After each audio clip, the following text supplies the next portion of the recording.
quando se fala dos domínios de natureza no Brasil, do ponto de vista da realidade geográfica do fim do século e do fim do milênio, nós temos que logo prevenir os ouvintes de que todas essas áreas sofreram o resultado positivo ou negativo das ações humanas acumuladas ao longo da história de 5 séculos. E, nesse sentido, o Brasil apresenta um mosaico muito complexo. Cada área dessas teve processos evolutivos nas suas zonas rurais e na instalação de suas redes urbanas de um modo bastante diferenciado. O lado negativo é a destruição das coberturas vegetais e a perturbação dos ecossistemas naturais. O lado positivo foi o fato de que essas regiões ofereceram recursos importantes para as suas populações residentes e para o desenvolvimento econômico que certamente caminhou no sentido muito selvagem. Essa visão de que todos os domínios sofreram interferências pode ser iniciada com aquele domínio que, ao longo do século XX, sofreu menos interferências e que agora está ameaçado de seguir o caminho de outras áreas. É o caso da Amazônia, que seria uma região em vias de desenvolvimento, já com muitas características próprias relacionadas com as grandes cidades, com a industrialização da região de Manaus, com projetos grandes reciclados, como o caso do Jari, e dominando tudo isso, uma geografia humana sofrida do homem da beira do Igarapé, dos herdeiros dos serincais e dos homens que estão muito distantes das cidades e que, quando as cidades crescem, eles são prejudicados porque a tendência é para enxugar todas as beiras dos rios amazônicos e concentrar nas cidades, infelizmente, em bolsões de pobreza muito tristes e muito lamentáveis. Essa depressão gigantesca é caracterizada por um relevo de tabuleiros ondulados, baixos platôs, e forma, dentro do Brasil, uma das mais gigantescas redes de rios de todos os tipos. O índio e o caboclo, sobretudo, chamavam de rios os grandes volumes de águas correntes, riozinhos, alguns afluentes mais estreitos, mas em que a luminosidade chegava até a água. E aqueles riachos que percolam as florestas e às vezes até são escondidos pelas copas das árvores e que servem de trânsito para canoas, o índio desde cedo chamou de Igarapé, ou seja, o caminho da canoa. Acho lindo isso. Milagrosamente, em função do tipo de ocupação antigo que predominou desde 1850 aproximadamente até 1920, a região amazônica restou como o maior domínio de natureza tropical com florestas biodiversas de toda a face da Terra. Nos últimos 30 ou 40 anos, e infelizmente, adotaram-se muitas técnicas de abordagem da Amazônia e houve certamente em alguns lugares uma ação negativa pela emenda da degradação, ao longo de rodovias, ferrovias eventuais, braços de igarapés, e à medida que as devastações se ampliam lateralmente a uma rodovia, a um ramal, a um subramal, vão se emendando as devastações e, no fim, sobra pouco. E, felizmente, não é em toda a Amazônia que está acontecendo esses 8, 10 ou 12 caminhos de devastação que eu tenho observado lá na região do sul do Pará.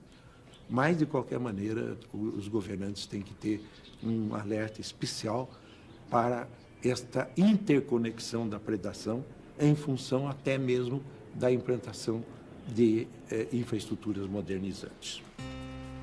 O fato da Amazônia ainda ter 80% das suas florestas preservadas, 12% muito destruídas como somatória, e uns 10 ou 12% mais ou menos relacionados com exploração dita seletiva de madeiras, etc., ainda apresenta ao mundo uma das regiões de maior biodiversidade da face da Terra. E por isso mesmo muito importante para ser protegida no seu todo.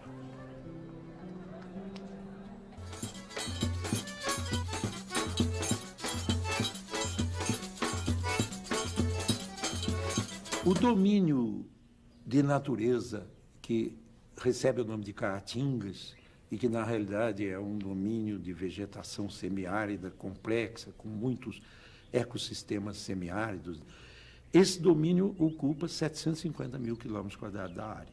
Nesse domínio, o grande traço característico é que tudo aquilo que está entre uma chapada e outra chapada é semiárido. Clima muito quente, de 27 a 29 graus de temperatura média anual, o que é uma exceção no mundo. E, ao mesmo tempo, com precipitações escassas para esse nível de calor. Então, existe uma evaporação muito grande das águas que tombam, e como elas não são muitas, então, os problemas começam por aí. Que o fato número 1 é que esta região, tão quente e com chuvas tão escassas, é a região semiárida mais povoada do mundo. De um modo geral, todo ano no Nordeste tem um período de seca. Só que de 12 em 12, 11 em 11, 13 em 13 anos, o período de secas pode ser muito mais prolongado e muito mais catastrófico. Então, unindo tudo isso, a região mais povoada do mundo semiárido, né, da face da Terra, dificuldades de produtividade agrícola, extensão desmesurada de fazendas de criação de gado e cidadezinhas múltiplas dependendo de águas para o abastecimento familiar e domiciliar. Isso tudo tem reflexos muito sérios dependentes dessa situação climática. Só gente que tem dinheiro ou que força o governo a fazer furos em certas áreas é que obtém água subterrânea.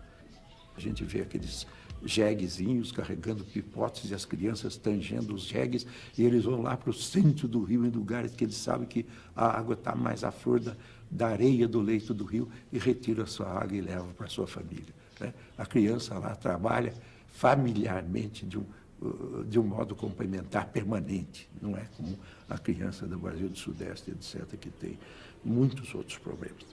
Agora, as outras fórmulas de obter água são muito simples, muito arcaicas. Os nordestinos colocam sobre potões de cerâmica rústica na beira dos telhados, vários potões para receber a carga d'água de cada alinhamento de calha, não é? Mas isso não dá para quase nada.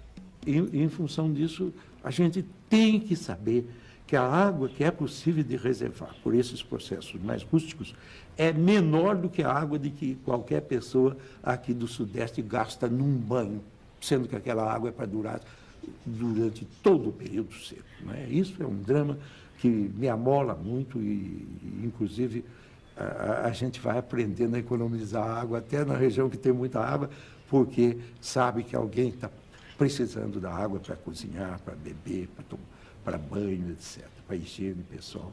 Isso tudo falta. Oi, ai, o meu suspiro apaixonado, moça bonita. Oh, oh, oh, vida de gado.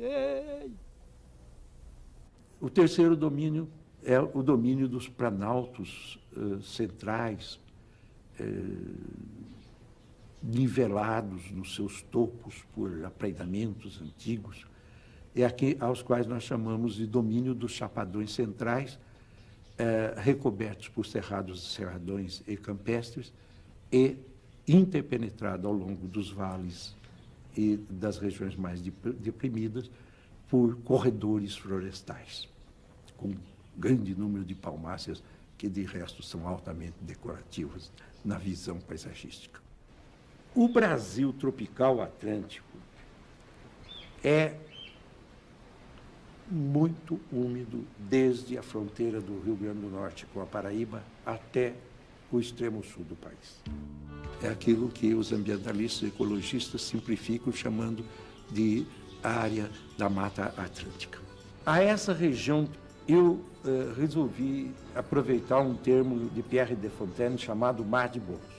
Realmente a feição mais característica dos planaltos interiores, das depressões entre serras, etc., é o arredondamento das formas.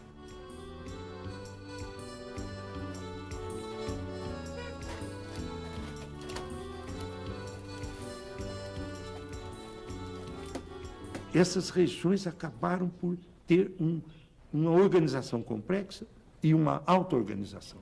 As suas elites participaram de uma evolução cultural e de uma evolução infraestrutural de grande importância.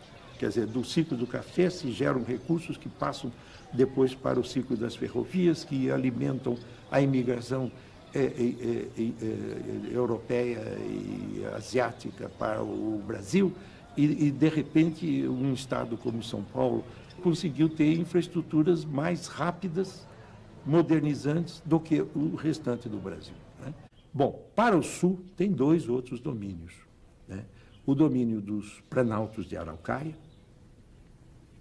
que são altiplanos, no Paraná, talvez algumas das terras altas mais contínuas do Brasil. Esses altiplanos revestidos por campos nas áreas sedimentares e por bosques densos nas áreas de terras melhores, têm a característica de terem espécies emergentes de grande extensão no passado e que agora, em função dos tais ciclos de especulação agrária, estão desaparecendo quase por completo em algumas áreas. Hoje, se não houver um esforço para preservar os pinhais do Paraná, pelo menos como símbolo de uma região fitogeográfica especial, nós não teremos mais memória daquilo que era o principal componente desse domínio, ou seja, o Planalto dos Pinhais Paranaense.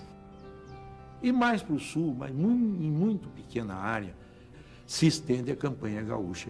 A esse domínio eu chamei de domínio das pradarias mistas, interpenetrado por florestas galerias de caráter biodiverso e subtropicais. Note bem que elas não existem mais, porque a extensão desmesurada das plantações de arroz no Rio Grande do Sul se fizeram exatamente nas planícies que eram ocupadas por estas galerias subtropicais.